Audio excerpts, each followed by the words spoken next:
we got Chris the Crippler, Leben. He's a fucking legend. That's cool to talk to him. Dude, I love his voice. Does that make me gay? No, he's got a funny, cool voice for sure.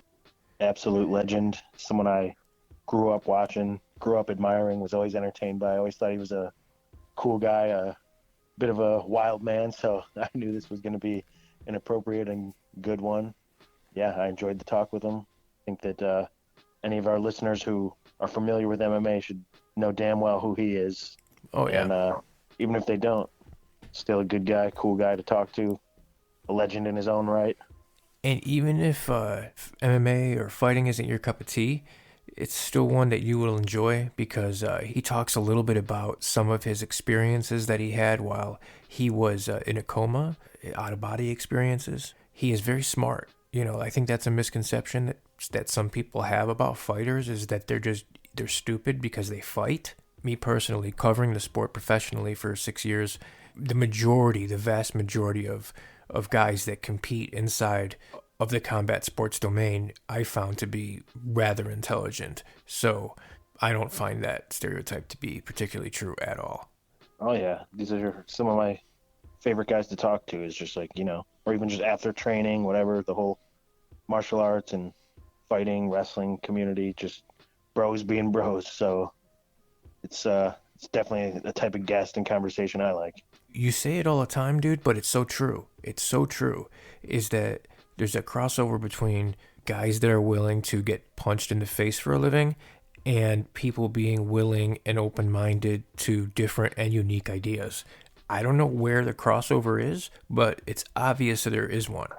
You know? Yeah, I think it comes down to surrender to the unknown and constantly seeking the truth, if you will, and what's the best way to do things.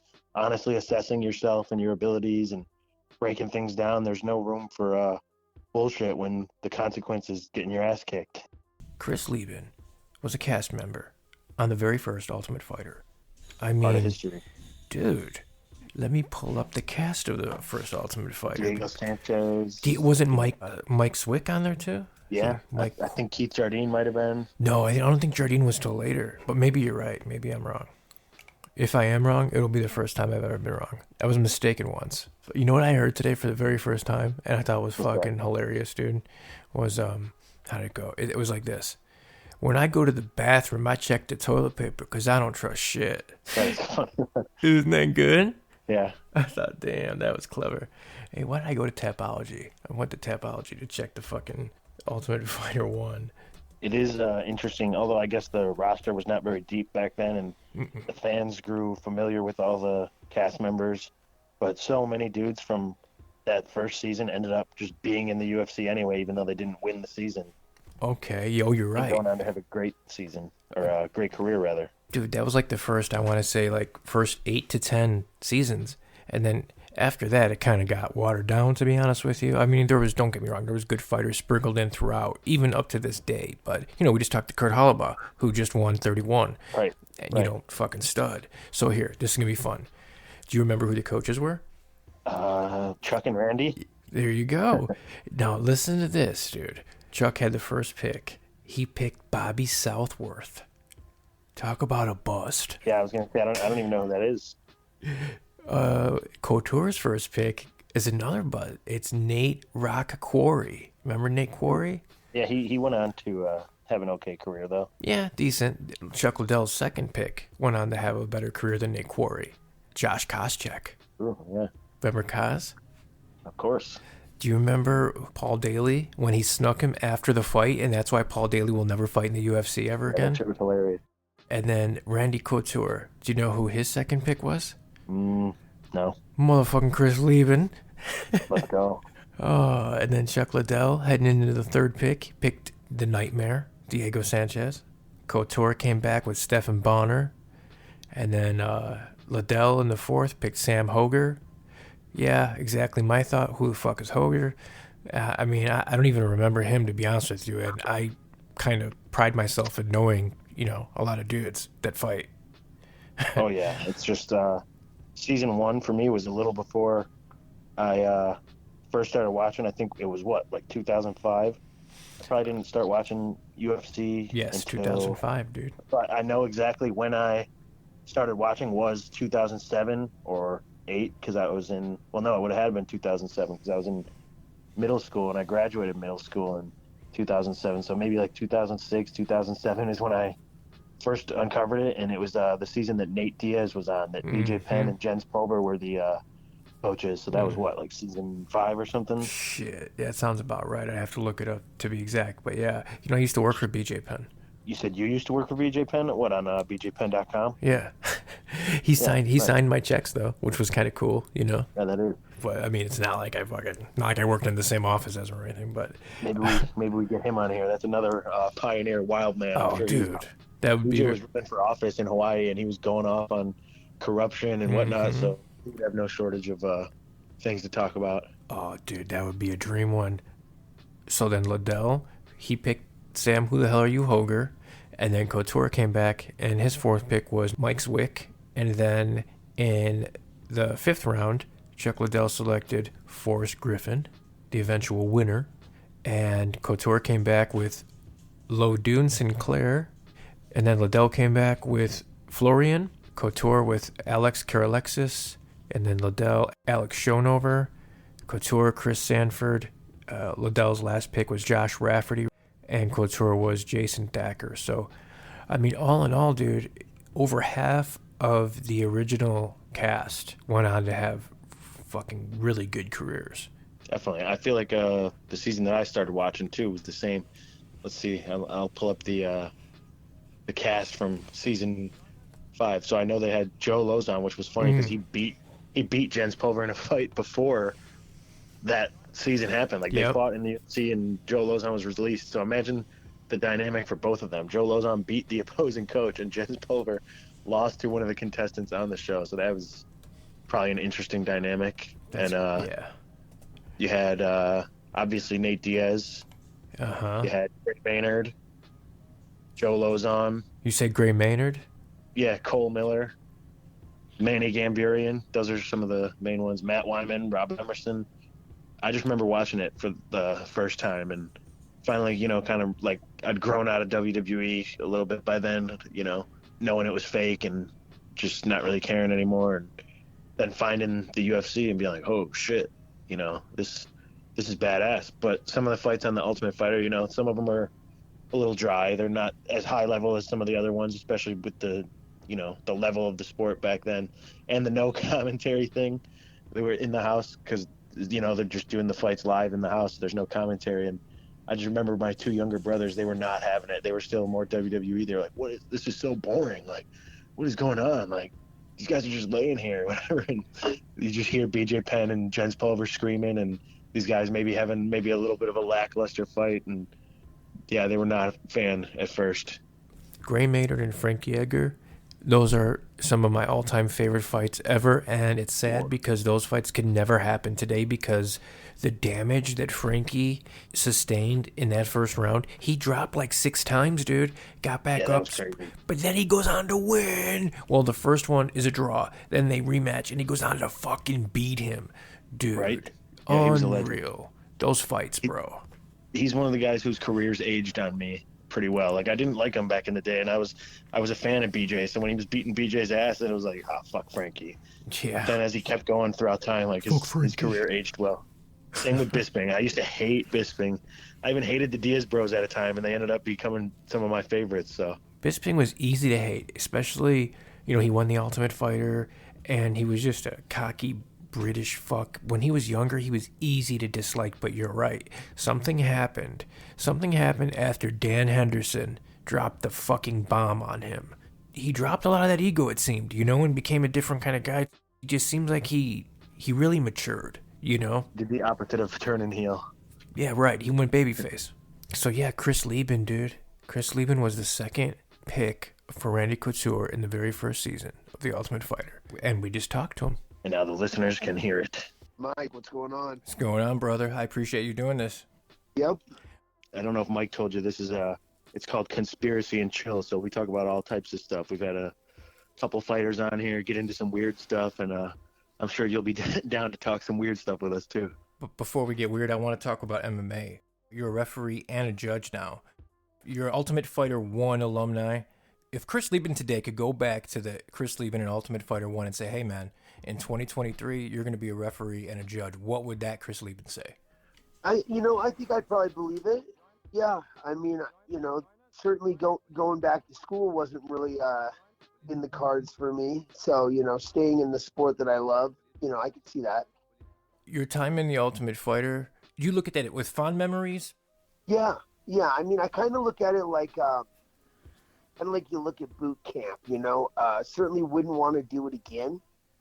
But, absolutely an amazing experience. Glad I did it. Glad I went through it. It was huge for, my career, the UFC, and everything else. So yeah, I look at it with fond memories. And then the BKFC, that was kind of a natural progression to bare knuckle boxing. Did you enjoy your time doing that? I think you had 4 fights total? Yeah, and I did. That was fun. It was good, a lot of things had changed in my life, and it felt good to come back to combat sports and perform well. What would you say for the mentality shift from the early days of MMA, like when you were on the Ultimate Fighter, where it was kind of wild west and everyone was figuring it out, and then you fought all the way through, like the changes into the more modern era of UFC, and then going back and doing bare knuckle, now being a ref and judge? Like, what has that perspective shift been like? Well, I mean, obviously the sport, just like me, has matured a lot. So, it was very different when I first started. I was lucky enough to be one of the first members at Team Quest, which was really one of the first gyms. There was maybe 3 or 4 gyms at that time that were kind of doing everything for the purpose of MMA. We were putting our boxing, our kickboxing, our wrestling, our jiu-jitsu all together in one room. But even then we were still bringing in, a coach for jiu-jitsu, a coach for boxing. Nowadays, obviously guys come into the gym with the idea that, hey, I'm going to do MMA, and they start training MMA and mixing everything together from day one. So obviously there's that, there's the mentality of how we trained. Back in the day, Team Quest was just a room full of wrestlers. So we tried to run an MMA practice like you run a wrestling practice, which is 100%. And, 100% doesn't really work great. We found out later with experience that 100% with 4-ounce gloves training every day is a tough thing to do. So, people have gotten, the training, the skill level has certainly gotten a lot higher. The instruction, the coaches are much better. The outlook, the view on training itself has changed a lot. And I think all that reflects when you watch the sport today. Back in the day, certainly was exciting because nobody was holding anything back. A lot of those fights were just guys just slugging it out. I'm certainly guilty of that. Nowadays, you see it's a little bit more of a chess match, which some people like, some people don't like. But hey, listen, that's the progression of the sport. As for the slugging it out, I think that's why you were always a fan favorite. And man, I remember that Akiyama fight, watching that as like a high schooler. That's definitely a fight that stands out in my mind, or the Terry Martin one. Do you have a favorite fight from your career? Wanderlei Silva. I mean, it's tough. I mean, Wanderlei was, he was my hero. That was a fight I asked for a long time before I finally was able to get it. So beating him was huge. That being said, it wasn't a long fight, So, Akiyama, went, I think there was maybe 12 or 14 seconds left in the fight, when I won. So I think looking back through my career, every fight at the time is the most important fight. It's the biggest fight of your life, and then, when you look back at your body of work, there's some that stick out more than others, but, it's really just a progression and a growth, and I can kind of see that when I look back to my early UFC fights, and then as my career progressed, how my style changed. But yeah, if I had to pick just one, I'd probably say Wanderlei. If you didn't choose the route of combat sports, what do you think you would have chosen in life? Oh man, that's a tough one. I'm sure I would have ended up being some sort of, an electrician or some sort of, construction fabrication type job. I mean, that's really kind of the path I was on. Like a Um, tradesman. yeah, something along those lines. You know, um, if I was lucky, if I wasn't lucky, maybe it was a gas station or God knows what would have happened, with partying and everything else that was going on in my life. If I didn't have a combat sport to at least straighten me up and pull me back together so I could train for a fight, who knows? Might be prison. Really anyone's guess. I hear you. You know, you're exactly 1 month older than me. I admire what you've been through and what you've overcame because I have a similar backstory too. So you kind of were always an inspiration to me in that regard. But I want to kind of get a little weird, maybe. As Tom said, we kind of delve into a little bit of out of the norm stuff. So I wanted to ask you, man, do you believe in like Bigfoot, UFOs? Is there anything that people might be surprised to find out that you believe?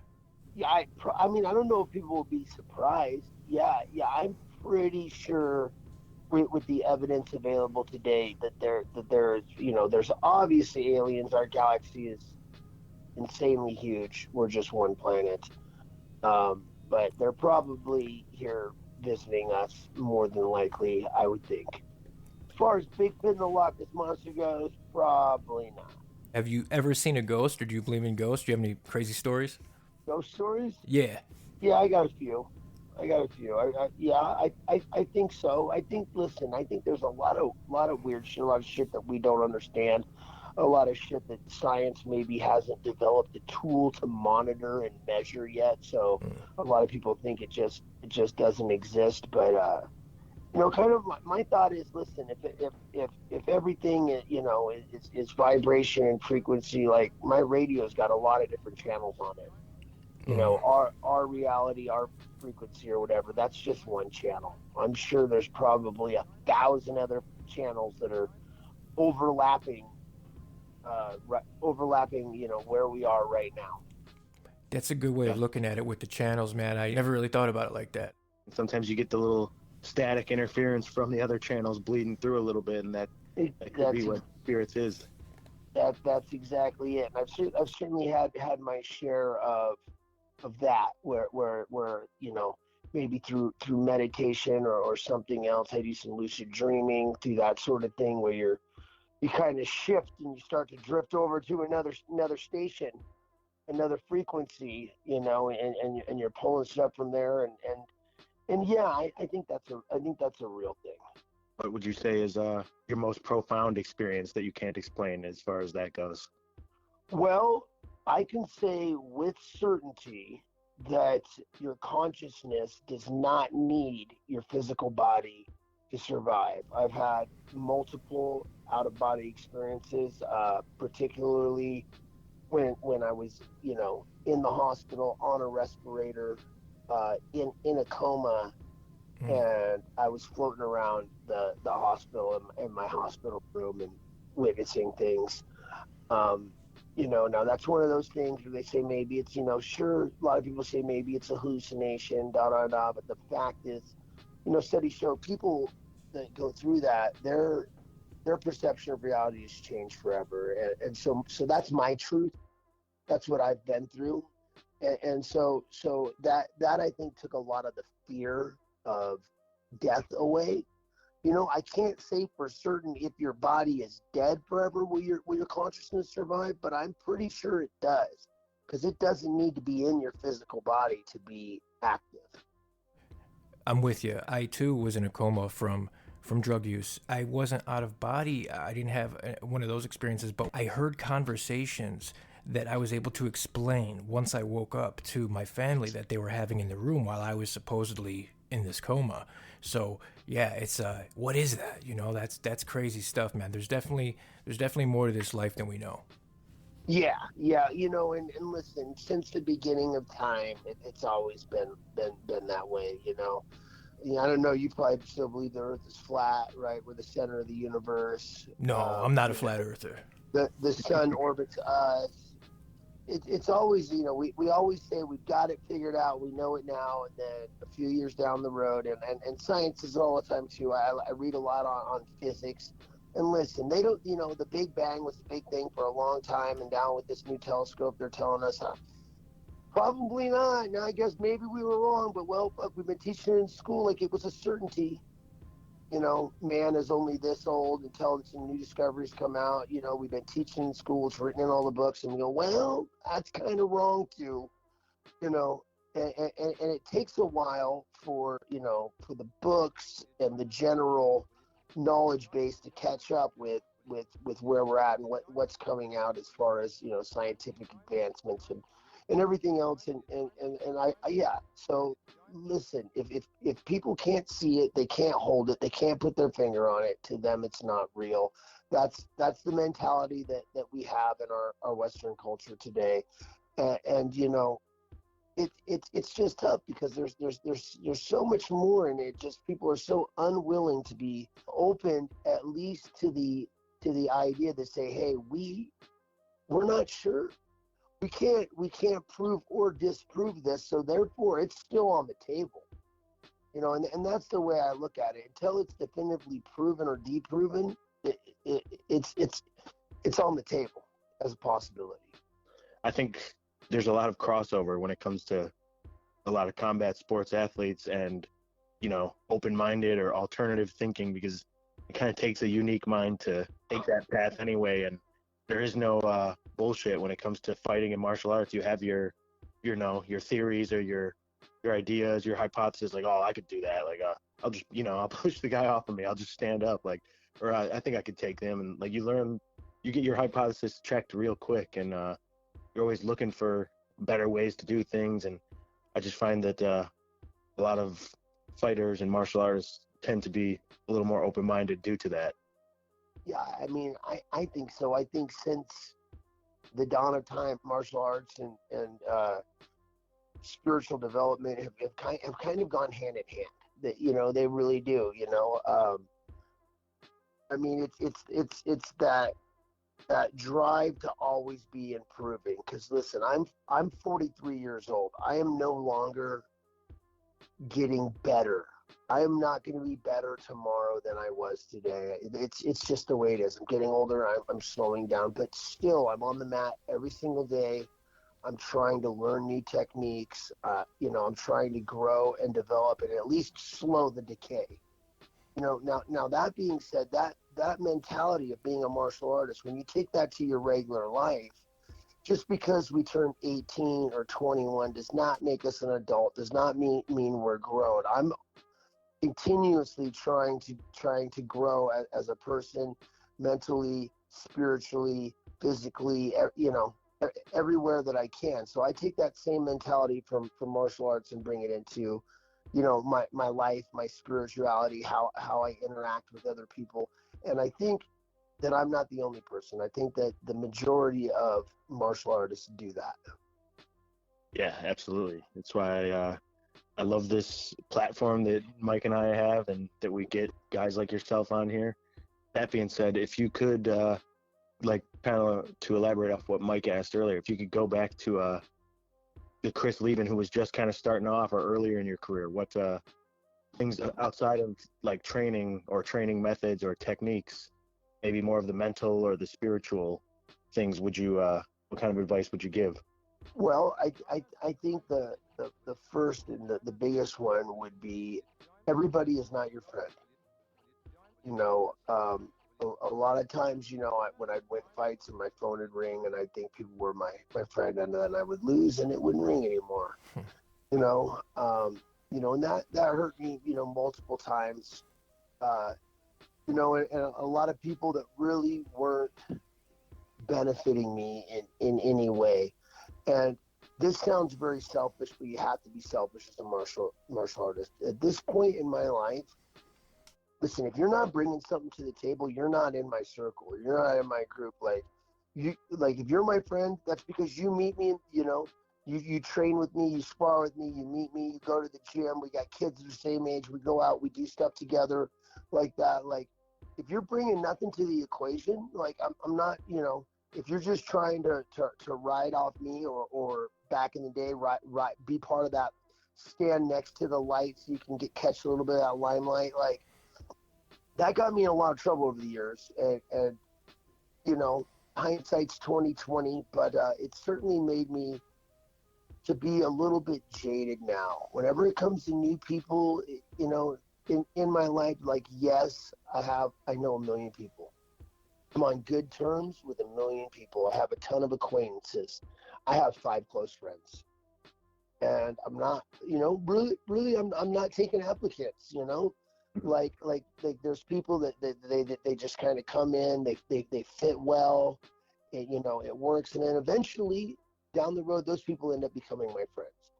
But you know, when I was young, I thought everybody was my friend, and I was a poor judge of character. So I think that would be the biggest advice I would give myself. Off that too, staying kind of in the conspiracy realm, but with the martial arts too, maybe not as paranormal or weird. Was there ever any, you know, like, and you're a judge yourself now too, malpractice or, you know, shady business deals, or, you know, almost like maybe not fight fixing, but, you know, preferential treatment, conspiracy type of deals, anything like that you ever came across in your career? Listen, guys, I work for the man. I am an employee of the commission. I cannot be pulled whatsoever into any sort of conversation along those lines. What do you like doing better? Do you like reffing or judging better? Now, that's a tough one. That's a tough one, because I really do enjoy them both. Initially, I really loved refereeing more, but as time has gone on, I've really come to think that, you know, judging in our sport deserves a lot of attention, right?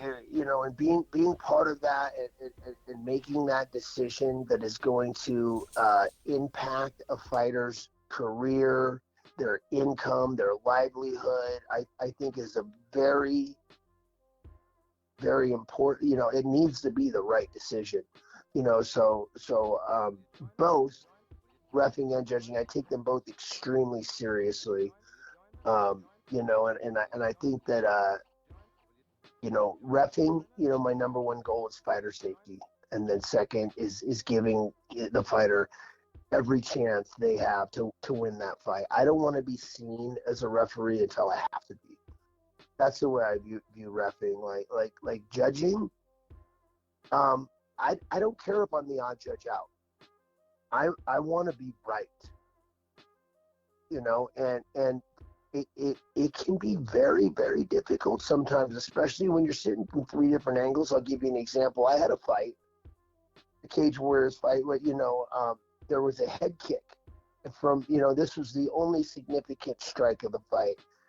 And the guy kind of waved his head like, that didn't hit me. From my angle, it looked completely blocked. When, you know, when Andy Foster challenged me to go back and watch that fight again, which I did, I went back, watched the fight again. I was wrong. It looked like he blocked it, but the shin kind of hit him in the face. I was facing their back, you know, and that was the most significant strike in the fight. So it can't be perfect, but you got to be pretty fucking close all the time. And that's my goal as a judge. Both of those are very hard and thankless jobs. Like, nobody's out here commending the judges or refs for doing a good job. It's only, you only get highlighted when people have a problem 100%. with the decision or the... Listen, you got to have thick skin for either job, because you do 1,000 fights right, nobody says anything. You do one fight, you fuck up one time, oh, you know, get ready for a couple rough weeks. Just the fact that you were willing to go back and rewatch the fight and admit that you were wrong, that right there shows that you're a stand-up guy. And I think that as time goes on, I think we're going to see more guys kind of doing what you're doing. I believe you're a pioneer in that regard. When I fought, whether I won or lost, I went back with my coach, I watched the fight, I said what worked, what didn't work, what needs improvement.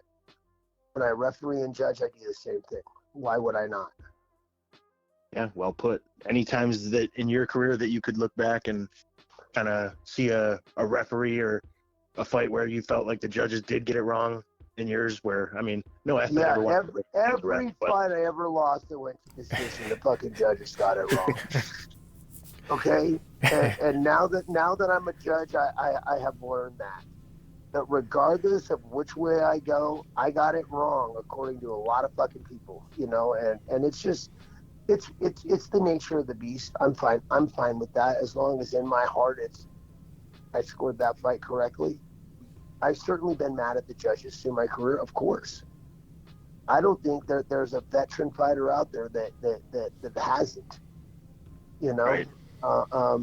Like Burt Watson says, every pre-fight he's ever done, don't leave it to the judges because they will break your heart. They will break your heart if you leave it to those judges. And that as a judge, I'm going to tell you that's the truth. Don't try to win based on the cards. Fighting is very unique in the ways that you can win, that it has the like the knockout or the submission, the finishing ability, like in basketball or football or something like that. There's no like finishing move that ends the game immediately. You gotta play the duration of the game until the time ends, and there's also no judge factor where if it does go to the whole time, then it's in the hands of someone else to decide who won and lost. So that's pretty unique as well about fighting, and I think people overlook that because, like you were saying too, those decisions really do affect everything about that person's livelihood and career trajectory and stuff like that. What do you think could be improved upon as far as reffing or judging, or maybe any rules that you have a problem with? We have these big trainings where everybody gets together. John McCarthy, Herb Dean, these guys are actively, working with the California State Athletic Commission, the Nevada State Athletic Commission, and we're working to tweak the rules and change the rules.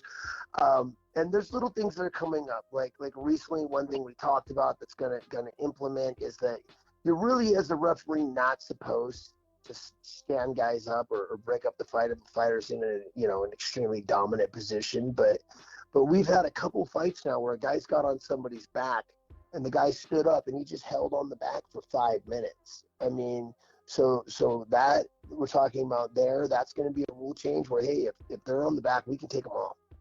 If they're not doing anything and they're not working to progress or finish the fight, you need, number one, we're entertainers. You need to be entertaining. You need to be working to finish the fight. And I believe that. I believe that. People pay good money for their ticket. They don't want to see you holding on to somebody's back while they're standing for 5 minutes. Other things, there's other ideas I've heard that I can't say that I agree or I totally disagree with. One was, what if we post the scores every round? Mm-hmm. Everybody knows what the score is going into, hey, if you won one, lost one, or hey, you lost the last 2 rounds, now you need to you have to get a knockout. Mm-hmm. Would that change? I mean, in basketball or football, going in the fourth quarter, this team's up by 8. We know what we got to do. That's one idea. Maybe making every fight 5 rounds, I think, would be better for the penalties. When you take a point away in a 3-round fight, that is devastating, and it causes a lot of draws. What if they were 3-minute rounds? You did 5 threes or you did 5 fives for title fights. Now then they're faster, they're higher paced. Fighters get a little bit more rest time. I don't know, something to think about. Before we let you go, I want to ask you about the gym, man. How's everything been going with the gym? Killing it, dude. We're doing great. I've got Barry Ishida, ADCC Hall of Famer, my coach as our jiu-jitsu instructor. He's got a huge following. On the jiu-jitsu side, we got a ton of people competing all the time. One of my fighters, Jordan Bailey, and I run the boxing and kickboxing side. We've got guys fighting every weekend, doing smokers and whatnot. So we're a highly competitive gym. We've got, few hundred members now. And yeah, sky's the limit. We're kind of running out of space where we're at, but that's basically our biggest obstacle. That's a good one to have, though. Yeah. Is there anything that you want to plug or promote before we let you go? Yeah, I mean, my gym, if anybody's in San Diego, Whether you're a jiu-jitsu guy and you're on vacation, a striker, you're on vacation, or you've recently moved here, the training center, we're on all the social medias. Just Google us. We're right there. Come in, pop in, hang out, say hi, jump into a class, train. We'd love to have you. I think I'll take you up on that. I might be in California in May, so I would love to. Beautiful. Let's do it. Thank you so much, brother. All right, guys. Thanks for having me. So that was Chris. Do you know his middle name is Cyrus? Chris Cyrus Leben? Interesting. I didn't either until I was doing some research. What's your middle name? Anthony. Mine is Charles. Really? Very distinguished. Thomas Charles Higgins does sound a lot more elegant and sophisticated than I actually am. It sounds like you should have a monocle. Right? Yeah, like it sounds like, sounds like you fucking should have an estate. Sounds a little more Freemasonic than I'm comfortable with, though. It does sound very Masonic. Now, mine's a little bit trickier because check this out. So, my name is Strauss, but my stepfather married my mother and adopted me. So my birth name is not Strauss.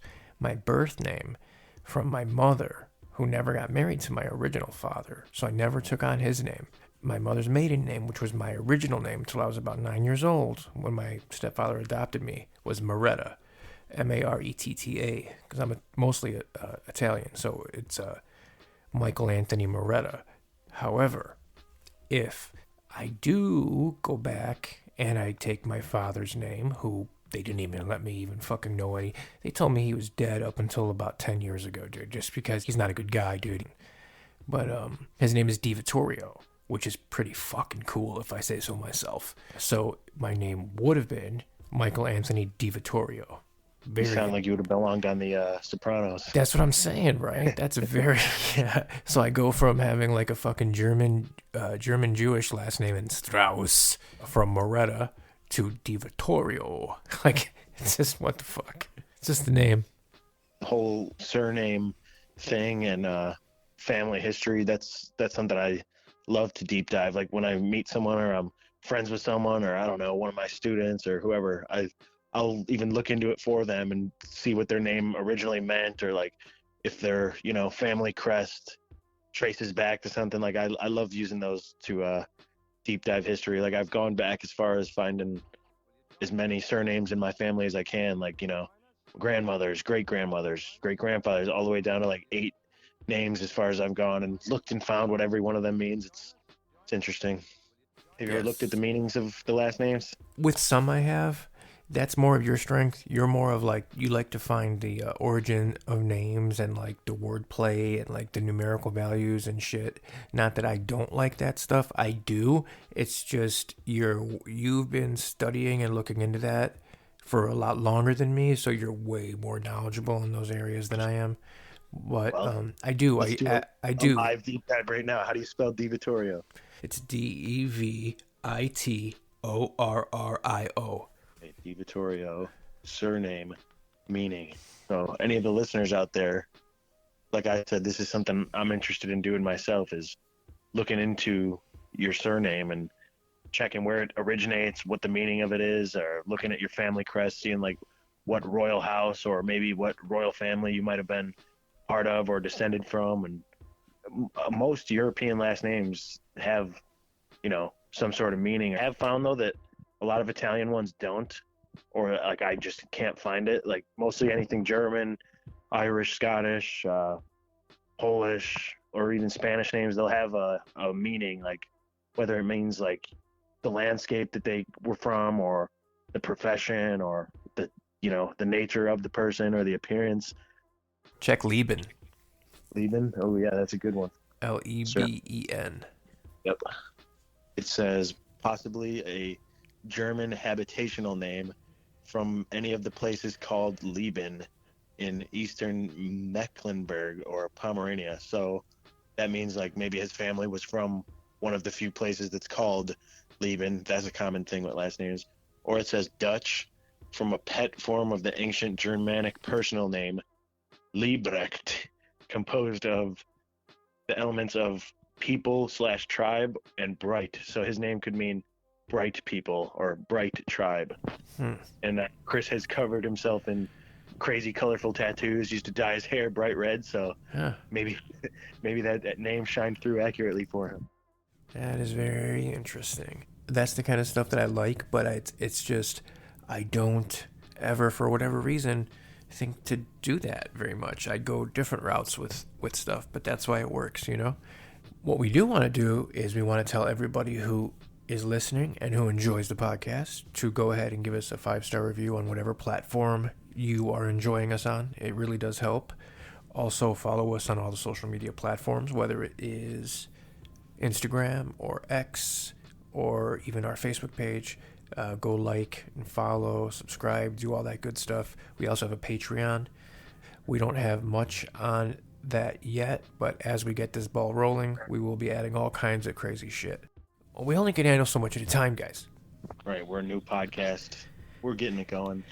I'm technologically illiterate, but with Mike's help, I'm picking it up. I'm learning. I struggle to even get my microphone to work and everything like that, but we will get there. The thing is, iPhones suck. I hate iPhones. I hate Apple, to be honest with you, though. It's not just iPhones. I'm a big fan of it either. I have no excuse because I've been having one for however many years. So we got the Garden of Eden symbol of the bitten apple on our damn phone. The forbidden knowledge. What is Apple trying to represent to us? Good point. Yeah, I never thought about the bitten apple logo, but there had to be so much thought that went into their logo. No, it wasn't happenstance. It wasn't by chance, you know. Its symbolism will be their downfall, and I'm always trying to look out for it and point it out. It'll drive you nuts.